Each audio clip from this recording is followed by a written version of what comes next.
നിങ്ങൾ വീട് വെക്കുകയാണെന്നുണ്ടെങ്കിൽ നിങ്ങളുടെ കയ്യിൽ പൈസ ഉണ്ടെങ്കിൽ ആ പൈസ വെച്ചിട്ട് വീട് വെക്കരുത്, പകരം അത് വേറെ ഇൻവെസ്റ്റ് ചെയ്യുക, വീടിന് വേണ്ടി ഹൗസിംഗ് ലോൺ എടുക്കാൻ പറയും.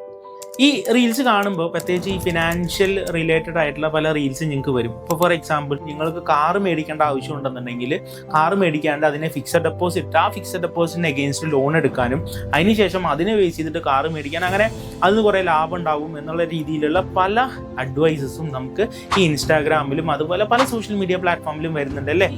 ഈ പറയുന്ന ആൾക്കാരാണ് ഫിനാൻഷ്യൽ ഇൻഫ്ലുവൻസേഴ്സ് എന്നൊക്കെ പറയാം. ചിലവർ ക്വാളിഫൈഡ് ആയിരിക്കാം, ചിലവർ ക്വാളിഫൈഡ് അല്ലാതെ ഇരിക്കാം. ഞാൻ പറയാവുന്നൊരു കാര്യം, ഏതൊരു ഇൻഡിവിജ്വലിൻ്റെയും ഫിനാൻഷ്യൽ സെറ്റിങ്സ് അല്ലെങ്കിൽ ഫിനാൻഷ്യൽ കാര്യങ്ങൾ ഡിഫറെൻ്റ് ആണ്. സിറ്റുവേഷൻസ് വളരെ വളരെ ഡിഫറെൻ്റ് ആണ്. എൻ്റെ ഫിനാൻഷ്യൽ സിറ്റുവേഷൻ അല്ല മോൻ്റെ, ഓക്കെ, അല്ലെങ്കിൽ ആ കുട്ടിയുടെ ഫിനാൻഷ്യൽ സിറ്റുവേഷൻ ആയിരിക്കില്ല മറ്റുള്ളവരുടെ. അപ്പോൾ നമുക്ക് ഒരു ഫിനാൻഷ്യൽ സിറ്റുവേഷൻ അനലൈസ് ചെയ്യാതെ ഇതുപോലുള്ള റീൽസും മറ്റും കണ്ട് നിങ്ങൾ എന്ത് ചെയ്യരുത്, ഒരിക്കലും ഒരു തീരുമാനം എടുക്കരുത്.